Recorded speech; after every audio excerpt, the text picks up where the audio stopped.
gaining ground. They've done these surveys and found that socialists find socialism more appealing than capitalism.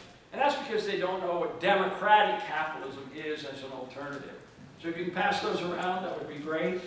And I also have, maybe you can pass these around too. These are cards to just invite you to Freedom Fest. It gives you the website and the student fee and that sort of thing. So do you have any questions on anything I've discussed today? Yes? So, very good. This is very helpful. But when you are facing someone, you know, like single mother, children, right, who, for whatever reason, comes from a power family, whatever, like what do we say in this capitalist system that, like, okay, you can have enough money one day to live when you're not living from paycheck to paycheck? Yeah. Yeah, and so I do think that you have to emphasize the welfare program, the W program, that we do have programs that we have set aside and at the cost of the taxpayer to help you out, okay? But you want to teach them to get on their own 2 feet. I'll give you an example. My wife and I do charity work, and we deal with single-family mothers, often unwed mothers. There's drug problems, there's crime problems, and so forth in Yonkers, New York. Okay? And my wife sits them down, and her first advice to them, and it's pretty harsh, says, you need to get out of Yonkers. You need to get out of Yonkers. And whatever you need to do, you need to get out of Yonkers. And you need to move and find a job. Maybe that you have a relative that lives in another part of the country. And you contact that person saying, listen, I'm coming out. I want to change my life. I'm going to bring my 2 children, and we're going to change it. There's a bunch of people who have actually done that. But if you tell them just work within the system, well, that means dealing with welfare workers who are going to tell you, don't rock the boat, we'll just keep you going and we'll feed you and so on. That doesn't do anything to these people. So there are solutions to these kinds of issues. There are the means available. It's a means test and they qualify. They get the food stamps and stuff like that. And it is tough to get them off Section 8 housing because if they move, they lose Section 8 housing. But that's why you want them to move with a relative. But it's very effective. My wife's work with them has been extremely successful. But they have to take that initiative to get out of Yonkers or get out of fill in the blank.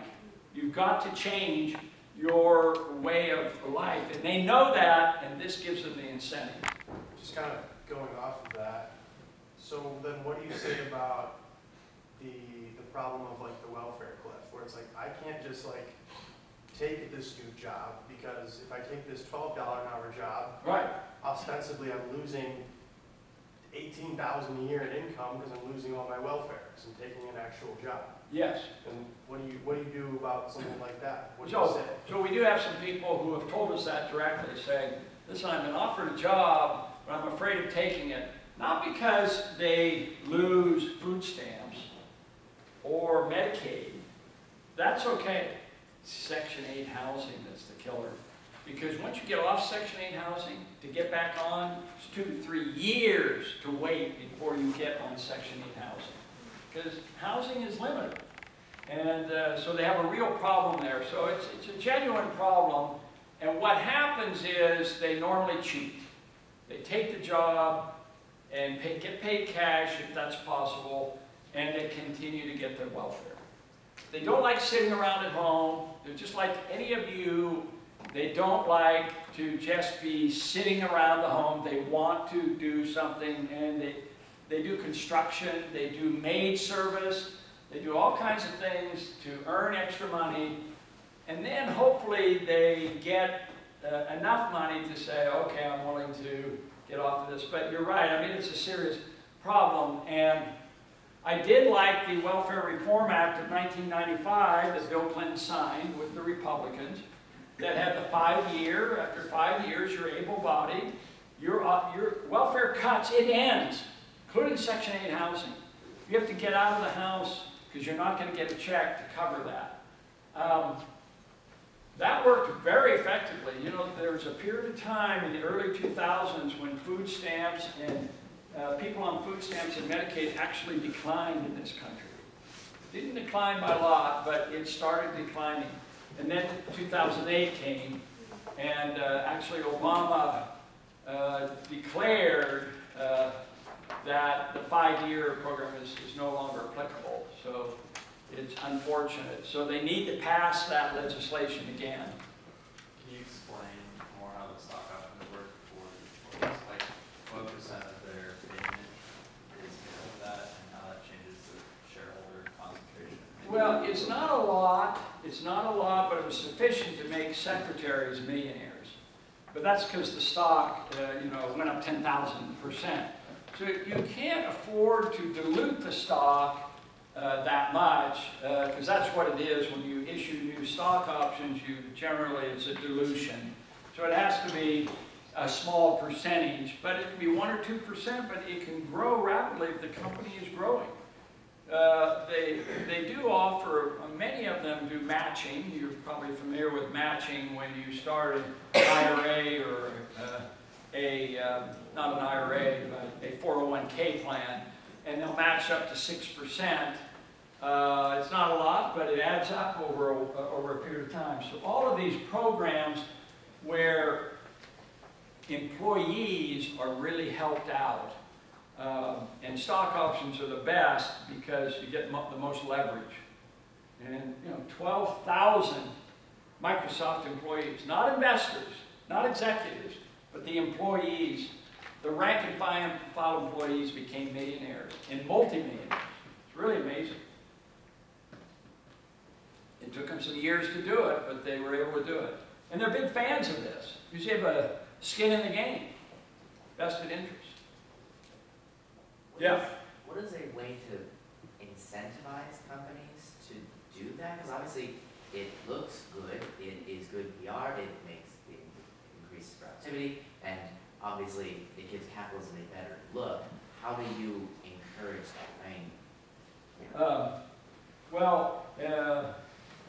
The book Conscious Capitalism, the stakeholder philosophy that John Mackey is doing, he started a foundation called the Conscious Capitalism Foundation.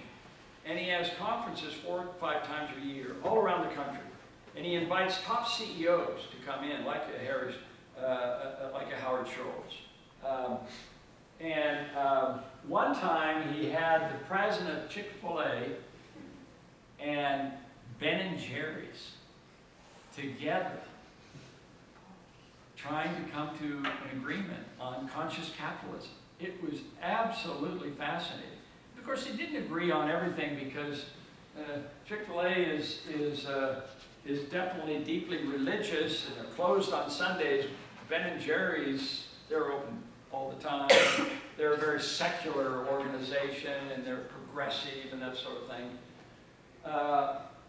So between profit sharing, 401k contributions, matching, generous medical service. I mean, Starbucks pays for a college education within limits, but it all depends on the profitability of the company. The foundation is you got to have the profits to do this, to be generous. I mean, we have Freedom Fest. I do my Freedom Fest conference, and I've done it for 14, 15 years. And we have a profit sharing plan. We don't do stock options because I'm maintaining the ownership of the company for now. But we have bonuses. So you have the bonus system. The Japanese have had the bonus system for years. Very effective. Because what happens if you're profitable, you get a big bonus. If you're not profitable, you don't get a bonus. So there's the incentive. And the Japanese system has been around for many years and now being adopted by more companies. So yeah, it's a matter of talking up these ideas and not listening to Kevin O'Leary on Shark Tank, who has this, I think a lot of it is his own bravado and trying to just be insulting, different, and I'm dead to you and all that. How many of you watched Shark Tank?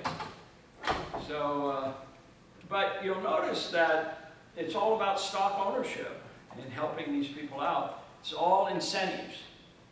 And it's really fun to watch to get involved. We get young people involved in this. There's an organization called NIFTY, which is Network for NIFTY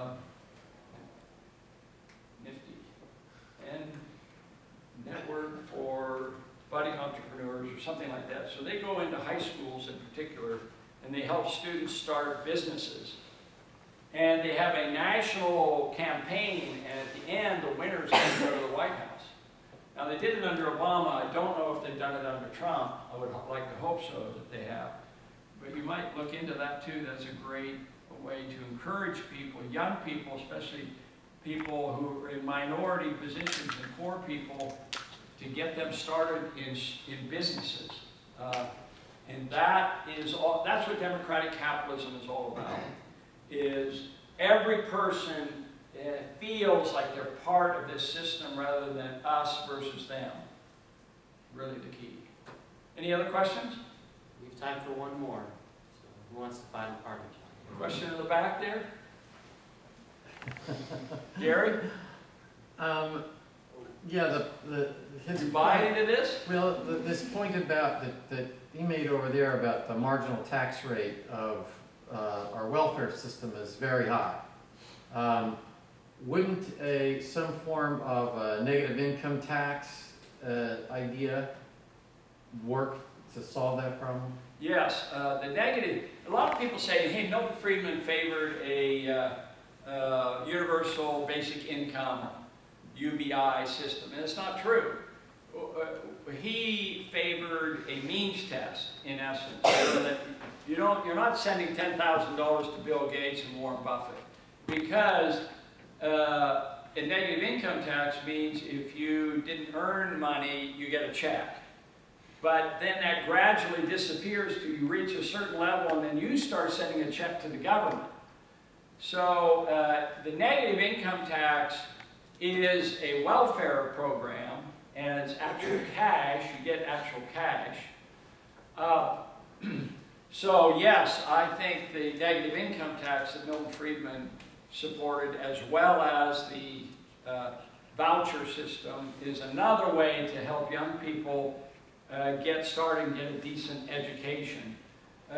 Sweden, by the way, is a very interesting case because Sweden had a crisis in 1992 where the Swedish kroner was falling. They had to raise interest rates 500% to get them involved. The government was bloated. They were running deficits. It was a real problem. And the parties, the two major political parties, came together and said, we've got to solve this problem. So they privatized a lot of government programs. They reduced the size of government from 55% down to something like a little over 40% now. They now run surpluses.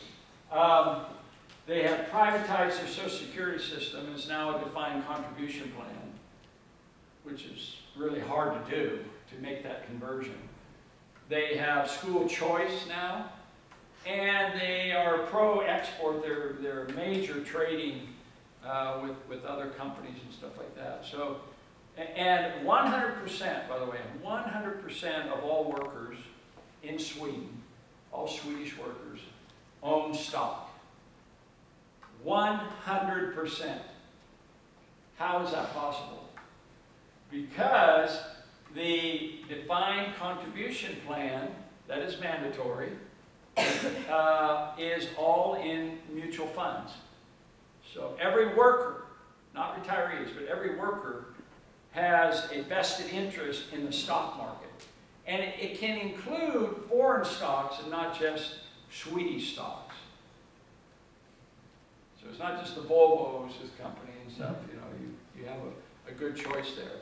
So I like the negative income tax. I think that's a very good choice. I would like to see Social Security reform, but that's very difficult. We don't come together in our country. We have this divisive, it's getting worse. And it's sad because you have examples like Sweden.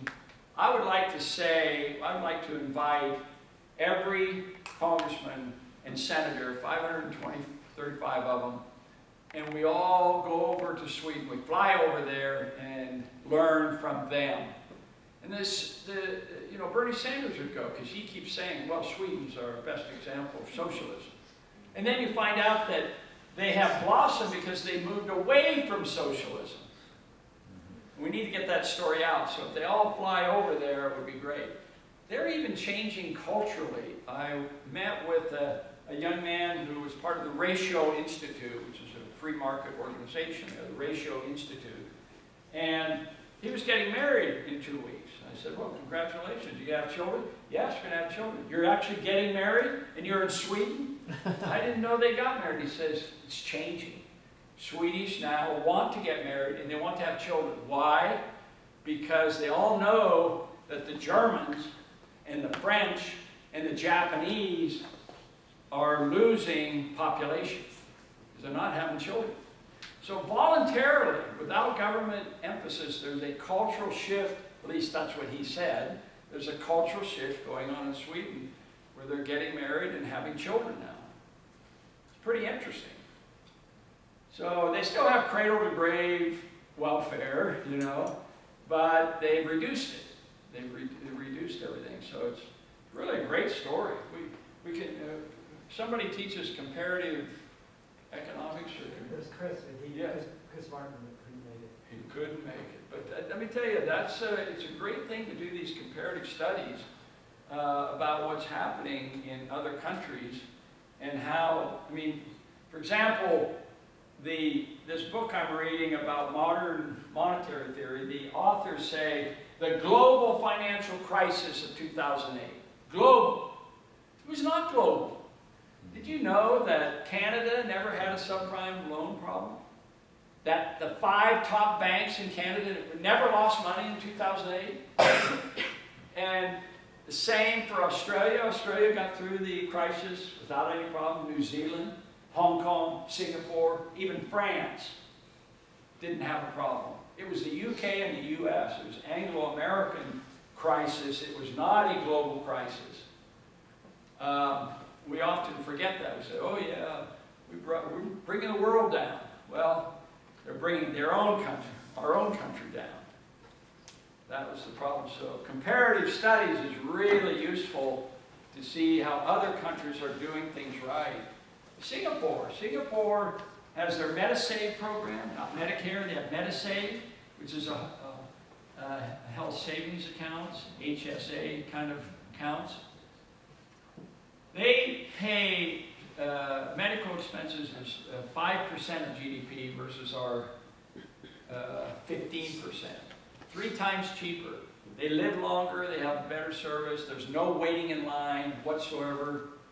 Sean Flynn, who's written a book called The Cure That Works, a new book out about the Singapore healthcare system and how it's universal, but they have deductibles and lots of ways, incentives for, they cover catastrophic and that sort of thing, but it's much cheaper and it's not price controls or anything. And how did they come up with this plan in the 1980s? They said, we were influenced by the Chicago School to come up with a system that works. Economists have had a dramatic impact in a lot of positive ways. They're not all these crazy heterodox people that are moving economics in the wrong way. So we have solved the problems. We know what the problems are and we've solved them. It's just that not everybody's looking. You don't need to. One of the things I teach in my class is the minimum wage, the debate on the $15 minimum wage.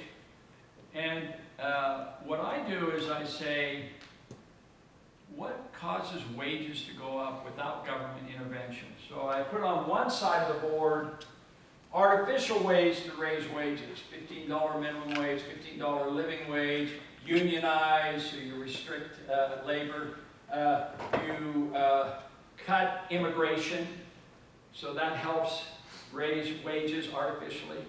And then I say, so let's name natural ways. What are natural, non-government ways to raise wages? Why is it that wages went up, and I tell the $5 a day story, the Henry Ford $5 days. I said, how come wages went up? Why did Henry Ford raise wages? What allowed him to raise wages? The fact that his company was very productive. Profitable. Bottom line. Record profits. That's why he was able to raise wages. So the corporate tax cut makes perfect sense, because that money means bottom line, more profit to the company. And what did they do with that?